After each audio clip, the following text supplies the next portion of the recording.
So I'm Adriana Alvarez-Nichol. I'm the first specialized Latin American art dealer in Asia. I arrived in Hong Kong over 3 years ago, and for over 2 years Puerta Roja has been making the effort of introducing Latin American artists to Asia and trying to explore the cultural linkages between the past and the present contemporary expressions of Latin American artists to Asian culture.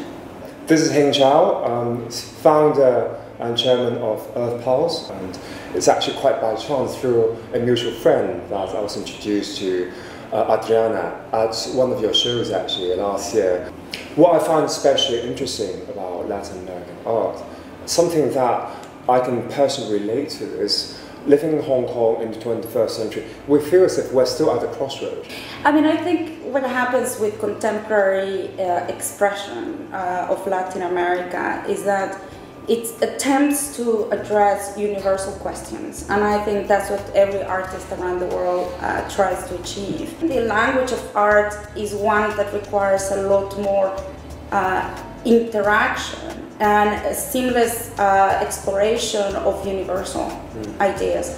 And when an artist is able to pick those ideas, pick techniques of craftsmanship from the past, but then puts its own contemporary note to it, it results in very, very powerful works that can speak to everybody. Hector spent a lot of time in Germany and then decided to come back to Mexico. And it's with these techniques that then he started exploring concepts about self-identity and the relationship of our own bodies with our own bodies being sort of the linkage to the outside world, but also to ourselves and to the individuals that are around us. And those are questions that we all face, no matter where we are. This piece, you can see the intensity of the color, but also the craftsmanship that goes into it, which I think it's also very characteristic of Latin American art. From an emotional point of view, and this is something that he and I have talked a lot about because of his focus on the preservation of culture and our attachment to the past, is the big question that Hector addresses, where we are not pure individuals that can delink ourselves from our past. It is our cultural past and our own personal family past that defines who we are. The more works of Hector I see, the stronger the connection I sense to the past. Some of the images, some of the works that I have seen created by Hector makes very strong visual references to pre-Columbian, particularly Mayan art, in terms of the themes, in terms of the idea of renewal. Adriana was saying to me that Hector, one of the techniques he likes to use and one of the themes that he likes to use is layering and using this fabric to put on more layers of skin. This is actually not simply his original artistic idea, but this is actually an idea that harkens back to pre-Columbian times when the people indigenous to Mexico believe that you can actually reconnect to the past by putting on an old piece of skin to the skin. So in this particular sculpture, which Hing and I were chatting about, Hector has actually molded a self-portrait in sculpture, but has overlaid on top of his face a mold of his father's sculpture. And it's like he's wearing his own father as a second skin.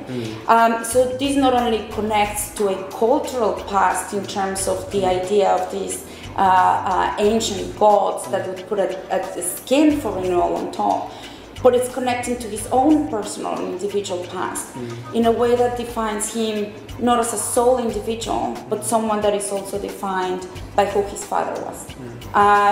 These pieces are very, very personal for Hector because his father passed away. And for him, this is one way to keep him alive.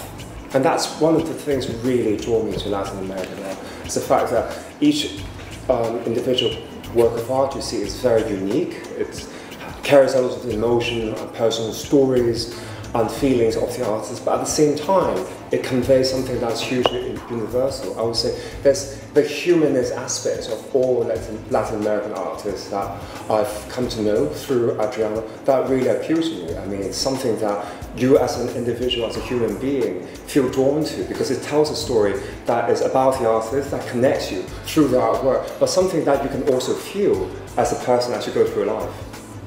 One of the things that I loved was that when Hing first saw this sculpture, the first thing he asked me was, can I touch it? Right? So it wasn't an aesthetic assessment or where's the artist from, it's how can I be part of the piece, how can I relate to it. The artist, that's the biggest compliment because it means that the piece made you respond to it in an emotional way, which at the end is what art is about. And I think viewing of art, of contemporary art, has been dominated by the commercial galleries here. And I think as gallerists, we need to start exploring more proactive ways to engage everybody to come and enjoy the art. For me, art is not there just for grown-ups to come in and buy over a glass of wine and then keep in a casket. It's something that needs to be shared. So this artwork, for example, this one is a wall sculpture of hands, and what you see is a supporting hand, which is Hector's sister, and he molded the hand on her. So it's very personal and very intimate, and her hand is actually holding her own son's hand, and the hand of her son is looking out to create his own life, his own future, with the support of his mom. And eventually, you know, you'll see almost like the hand is almost going to take off and go away, right? Now, this is a piece of art that you can look at it from an intellectual point of view, but you can also relate to it emotionally. And if I'm a mom, I bring my kid to see this. It's something that together you can enjoy, appreciate, and will start creating curiosity in art beyond market or buying. I think it's a very appropriate subject to talk about as, you know, Hong Kong is embarking on this very ambitious project to do the West Kowloon Art and Cultural District. Yeah. What is going to be the role of art and culture in Hong Kong community in the future? West Kowloon is definitely going to be a big step in the right direction. And I think also the government's having stronger views in terms of making culture a much more prominent part of their agenda and not purely a tourism-led initiative. But it will be the role of the community engaging together with the bigger museums, the galleries, and also the universities. So we create a more interactive community. And it will only be the individuals, the local artists, as they develop and grow, as we get more independent curators, as we start developing independent art critics as well, which, you know, I think it's something very much needed. It says the museum is not the building, it's what's inside it. And I think it's very important to think in terms of culture, living inside community. And I certainly think art spaces, institutions, and galleries have a big role to play in that. But putting items and valuable culture inside an institution and creating a platform to display it, to educate, is not an end itself, but it's simply one of the tools to really revitalise culture. So that's one of the things that I hope the government really consider when they're doing West Kowloon, like bring all of Hong Kong's culture into one hub. Because I came to the exhibition really not knowing what to expect, and it was a very good educational experience. It was the first time I saw Latin American art, not only in Hong Kong but in my life. Yeah. And I have to commend you for your great effort to educate people like myself, who is very interested to learn more about Latin American art, but not necessarily having a lot of venues to do so.